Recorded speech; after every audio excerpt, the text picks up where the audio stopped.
क्या है शिव पुराण की महिमा। एक समय की घटना है,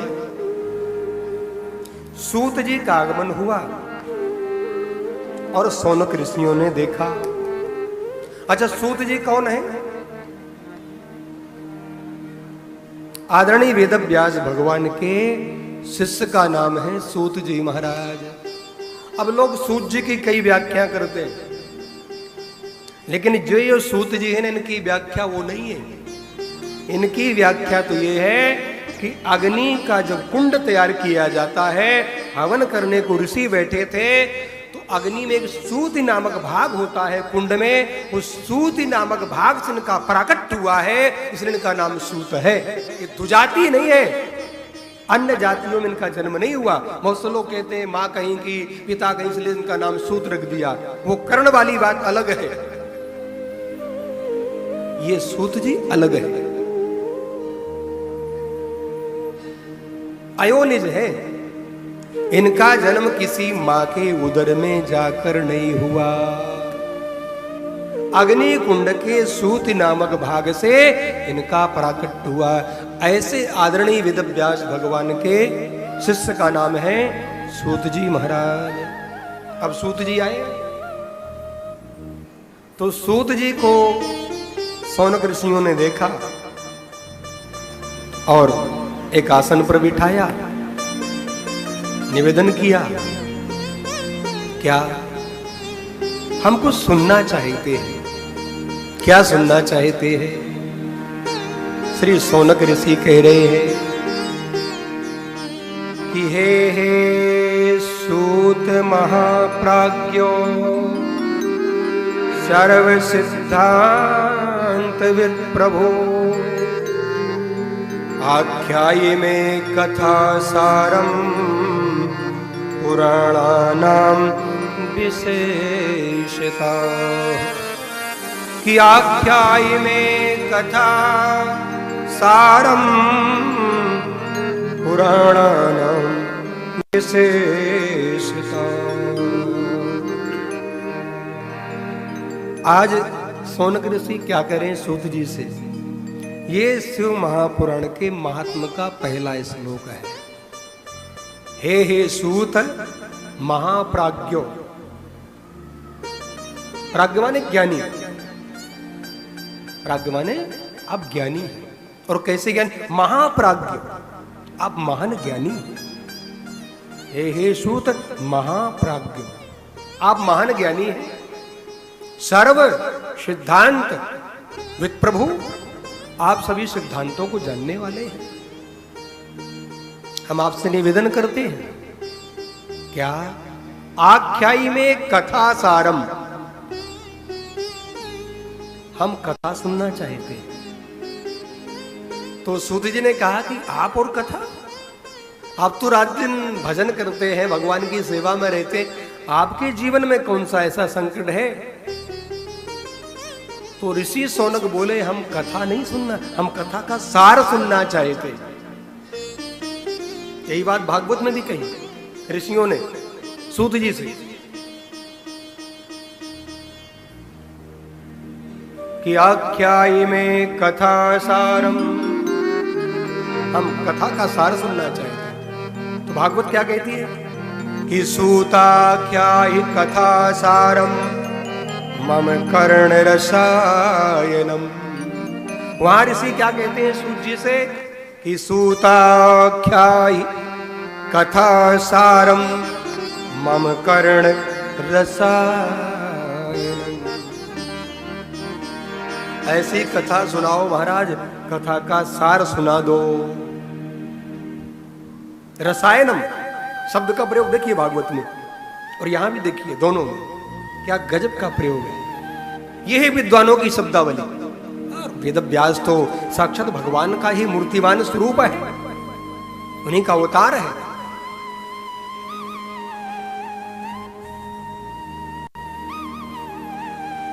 इसलिए आयुर्वेद में चर्चा आती है रसायन और औषधि। यदि आयुर्वेद पढ़ो आप तो उसमें चर्चा आती रसायन और औषधि।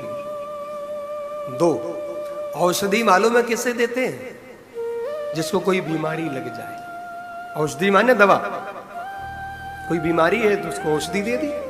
रसायन मतलब है रसायन वो भी ले सकता है जिसे कोई बीमारी नहीं है, तो क्या होगा? यदि वो रसायन लेगा तो उसको बीमारी होगी नहीं। तो भगवान की कथा क्या है? यदि भवरोग की बीमारी लग गई है तो उनके लिए औषधि है, और यदि आप चाहते हैं कि कोई बीमारी ना लगे तो उनके लिए भगवान की कथा रसायन भी है, इसलिए लेते रहो। लेकिन कौन सी कथा? सूता क्या ये कथा सारम, कथा का सार लेते रहो।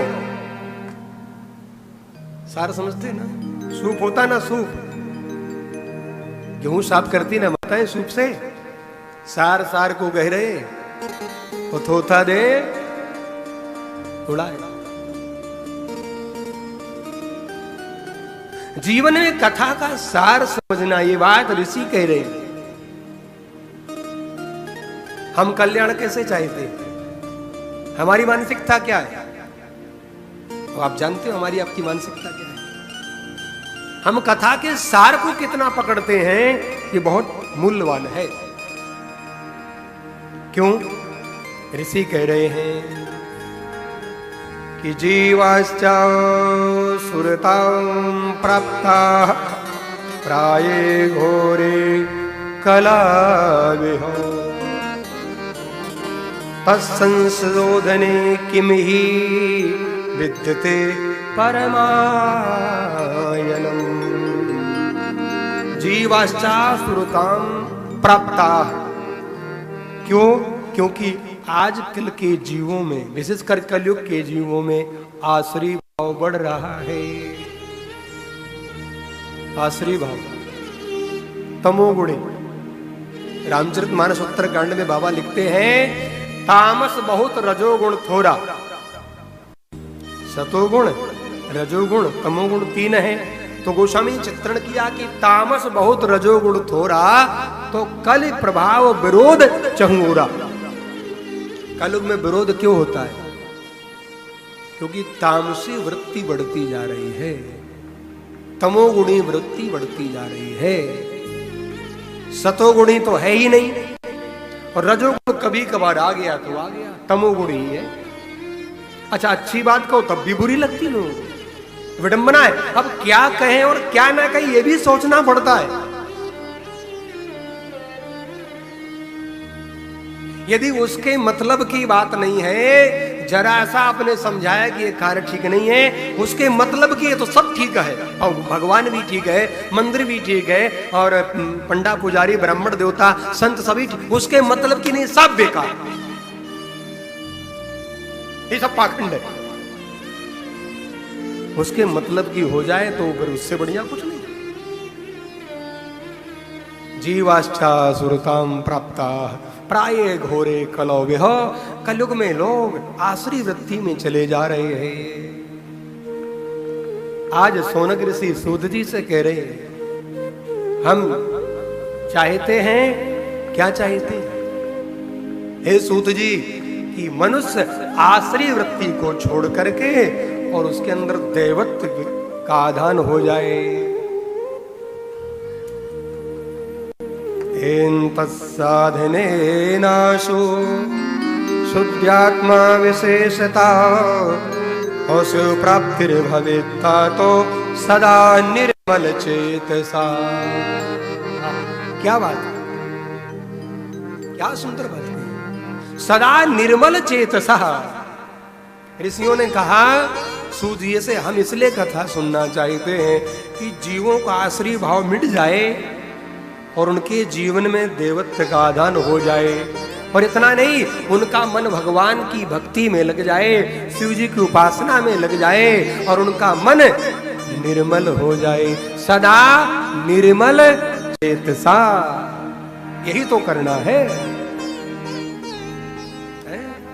क्या करना है?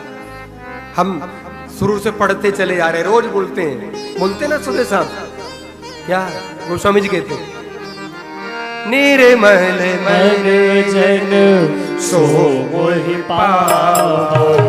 निर्मल मन सो मोहि पावा। निर्मल मन जन सो मोहि पावा।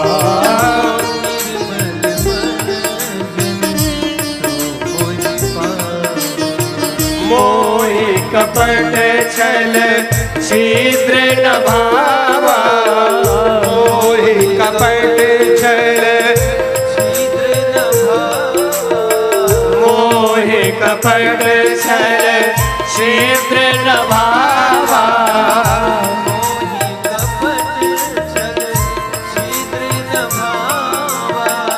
निर्मल मन जन सो मोहि पावा। निर्मल मन जन सो मोहि पावा। निर्मल मन जन सो मोहि पावा। हम रात दिन पढ़ते चले आ रहे हैं, सुनते चले आ रहे हैं। निर्मल मन जन सो मोहि। मुझे कौन पाएगा? जिसका मन निर्मल हो गया है। आगे क्या कहा? मोहि कपट छल छिद्र न भावा। अब चिंतन अपना अपना करिएगा घर में जाकर। कपट कितना है,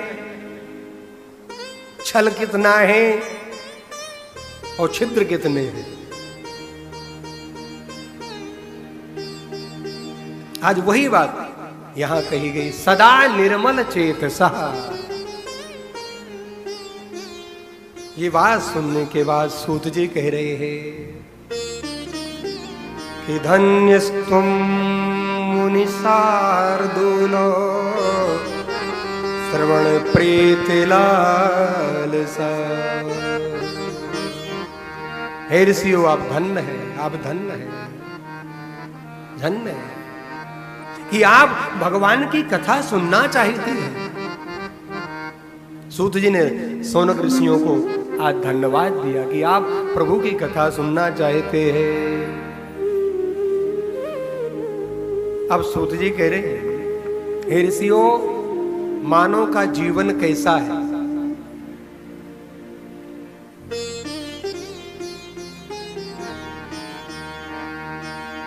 कि कालव्याल महात्रासो विध्वंसो करमुत्तमम्। कि सेवं पुराणं परमं शिवेनोक्तं पुरा मुने। क्या कहा? काल व्याल महात्रासो। व्याल मालूम किसे कहते हैं? व्याल माने सर्प, काल माने समय। समय रूपी सर्प व्यक्ति को निरंतर अपना ग्रास बना रहा है। यही बात भागवत ने भी कही है, उसके मार्ग में भी कहा गया कि काल व्याल मुखग्रासो। भागवत कि काल व्याल मुखग्रासो त्रास निर्णास हे तवे। यही बात शिवपुराण में कही गई है कि काल व्याल महात्रासो विध्वंसो करमुत्तमम्। इस समय रूपी सर्प सभी को खा जाता है और समय रूपी सर्प के मुख में हम सभी धीरे धीरे जा रहे हैं, उसका भोजन बन रहे हैं। अच्छा, बन रहे कि नहीं बन रहे? 40 साल बीत गए तो गए ना, आएंगे क्या दोबारा? 50 के हो गए तो गए, 50 तो गए, अब आएंगे थोड़ी ना। तो ये समय कहां गया? सोचिए, कल्पना करिए, ये 50 साल का जो हमारा आपका समय निकल कहां गया? बोले समय रूपी सर्प ने इसे खा लिया। वो निरंतर खा रहा है और हम नहीं समझ पा रहे हैं। शैवम पुराणम परमम शिवेनोक्तम पुरामुने। सूजी ने कहा पुरामुने, हे ऋषियों, इसलिए क्या करना चाहिए? बोले भगवान शिव की कथा सुननी चाहिए। और कैसे मिलती है शिव जी कथा सुनने को? सूत जी कह रहे हैं कि जन्मांतरे भवत् पुण्यम मैदस्सुधीमतः तस्य प्रीत भवे तत्र महाभागवतो मुने। अनेक जन्मों की पुण्य का जब उदय होता है, जन्मांतरे भवेत् पुण्यम, क्या बात है, ऐसे मिल जाती है क्या? सहज में मिल जाए तो मत समझना, ये समझो कि कृपा है। इसलिए आज मूल कथाएं तो छूट गई और व्यथाएं शुरू हो गई। जन्मांतरे भवेद पुण्यम, अनेक जन्मों के पुण्यों का उदय होता है, तब ऐसा सुंदर सुयोग बनता है। महाभागवतो मुने, और इसलिए संपूर्ण सिद्धांत का सार है शिव महापुराण। शिव महापुराण में कर्मकांड यदि आप देखें, संपूर्ण कर्मकांड है, बहुत सूक्ष्म कर्मकांड, छोटी से छोटी बात रखी गई है शिव महापुराण में। पूजा कैसे करनी चाहिए, किस दिशा में बैठकर करनी चाहिए, शिवार्चन करना तो किस दिशा में करना, प्रणाम करना तो कैसे करना, कब करना, ये सारी बातें विस्तार से हैं। आज सूत जी कह रहे हैं कि ये तच्छु पुराणम ही परम शास्त्रमुत्तमम शिवरूपम चितो गेयम सेवनीयम च सर्वथा। कई बार तो लगता है कि ये श्लोक जो है ना, हमको आपको कलम लेकर लिख लेने चाहिए। क्या सुंदर, एतच्छु पुराणम ही परम शास्त्रमुत्तमम। क्या कहा, ये शिव पुराण क्या है? सूत जी कहते हैं शिव रूपम छितो गेयम, ये साक्षात शिव पुराण भगवान का स्वरूप है। छितो गेयम सेवनीयम च सर्वथा, ये भगवान भोलेनाथ का मूर्तिमान स्वरूप है शिव पुराण।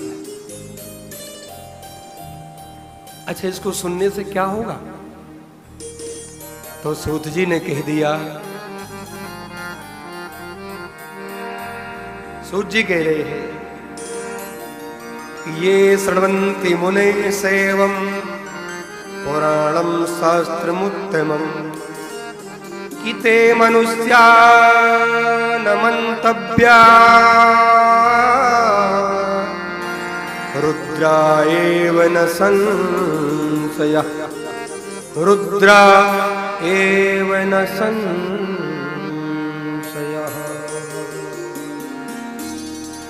जो भगवान शिव की कथा श्रद्धा से सुनता है वो,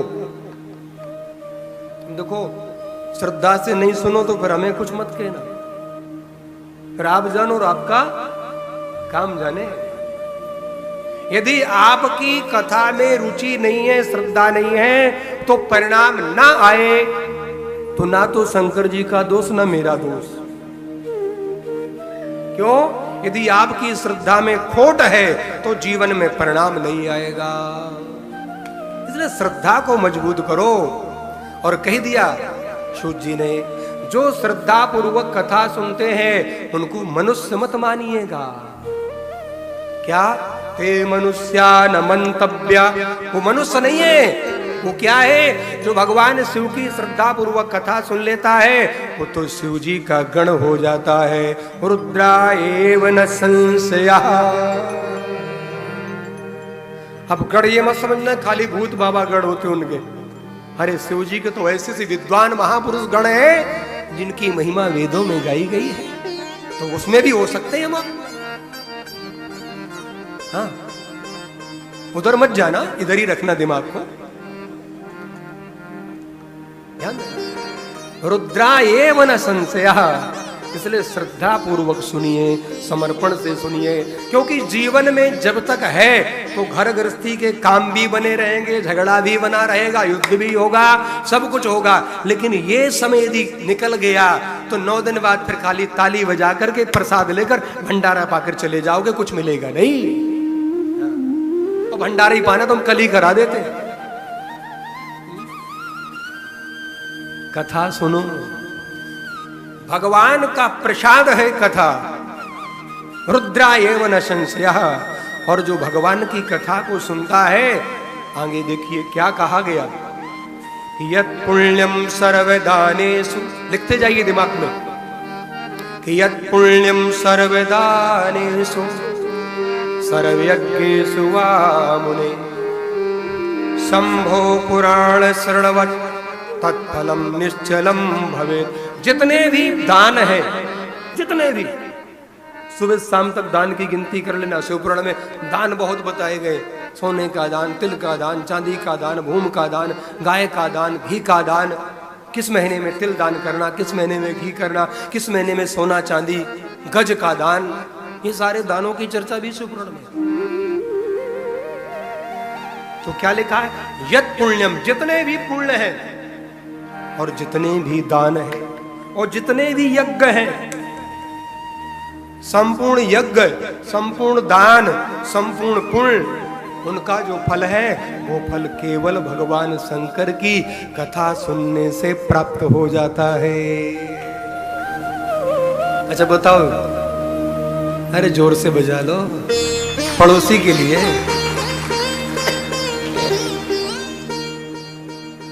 जितने दान बताए उतने दान हम आप कर नहीं पाएंगे, पुण्य कर नहीं पाएंगे, यज्ञ कर नहीं पाएंगे, लेकिन श्रद्धा पूर्वक समर्पण भाव से कथा तो सुन ही सकते हो ना। शंभो पुराण श्रवणवत् तत्फलम निश्चलम भवेत्। जो भगवान की कथा सुन लेगा उसको संपूर्ण दान का, संपूर्ण पुण्य का, संपूर्ण यज्ञ में किए गए पुण्य का फल निश्चय, क्या लिखा, निश्चलम भवेत्, निश्चय ही प्राप्त हो जाएगा। अब निश्चय लेना चाहते हो कि नहीं लेना चाहते हो? पुण्य बढ़ाना चाहते हो तो बढ़ाइए। कैसे बढ़ेगा? भगवान की कथा से बढ़ेगा। और आगे सूत जी कह रहे हैं, एको जरा मरा स्याद् वै पिबन्नेवा मृतम पुवान, कि शंभो कथा मृतम कुर्यात् कुलमेवा जरा मरम। क्या कहा?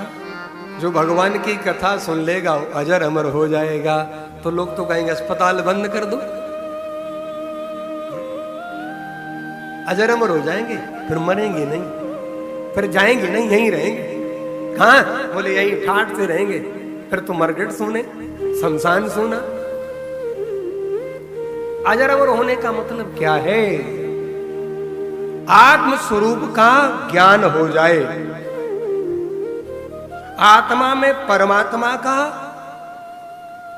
या यूं कह ले कि शिवत्व की प्राप्ति हो जाए, यही अजर अमर है। देखो मृत्यु किसकी होती है? किसकी?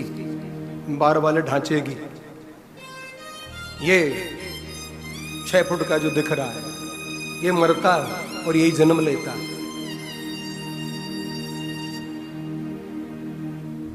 हम कहते हैं ना मेरा मकान, नहीं, मकान तो ये है, ये मकान है, इस मकान का वो मकान है। इसके अंदर जो बैठा है ना उसका मकान कौन है? ये। तो मरता कौन है? ये मकान। स्थूल शरीर, सूक्ष्म शरीर, अंगुष्ठ मात्र जो निकल जाता है, दिखता नहीं, किसी को नहीं दिखा। हमारी कितनी पीढ़ियां चली गई, हमारे सामने कितने लोग जा रहे हैं, वैज्ञानिकों ने बड़ा रिसर्च किया, क्या पकड़ पाए? तो मरता कौन है? ये शरीर मरता है। आत्मा किसकी है? आत्मा परमात्मा से जुड़ी हुई है। तो जब परमात्मा की कथा सुनते हैं तो सुख किसको मिलता है? आत्मा को मिलता है। आनंद किसको आता है? आत्मा को आता है। शरीर की खुराक क्या है? रोटी दाल।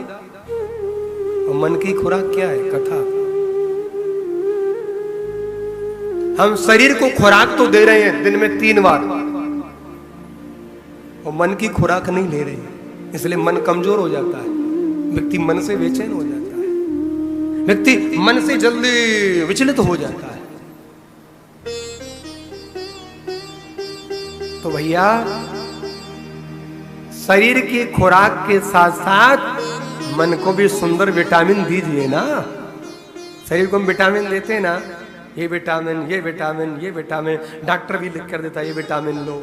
तो जैसे हम शरीर को नाना प्रकार के विटामिन देते हैं, इसी प्रकार मन को भी सुंदर स्वादिष्ट परमात्मा की कथा रूपी विटामिन दीजिए।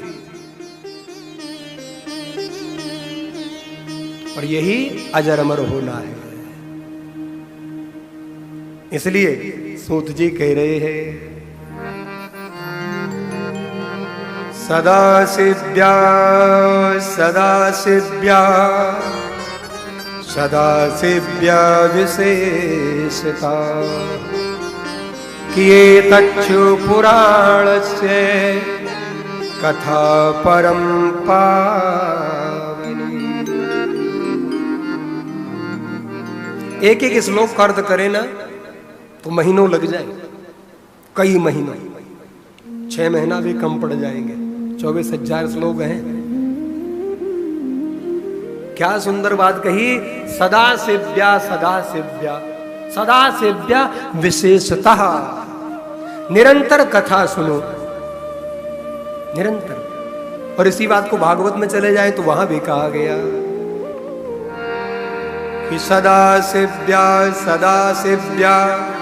श्रीमद् भागवती कथा कि यस्याः श्रवण मात्रेणो हरिश्चित्तम समास्त्रे।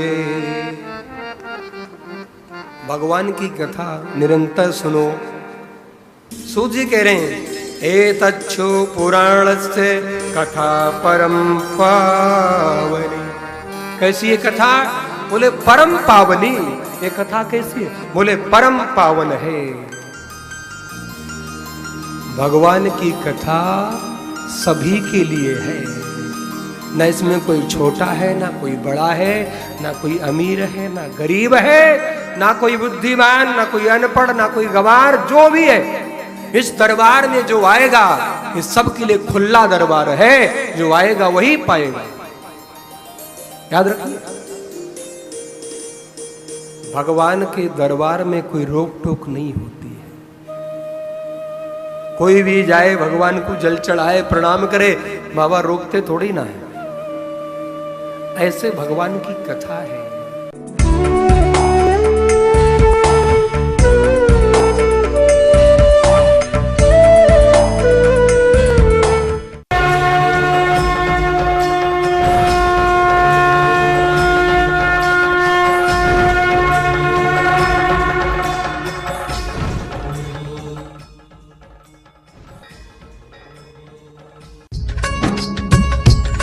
मैं बन सकता हूँ करोड़पति, बस एक पेड़ लगा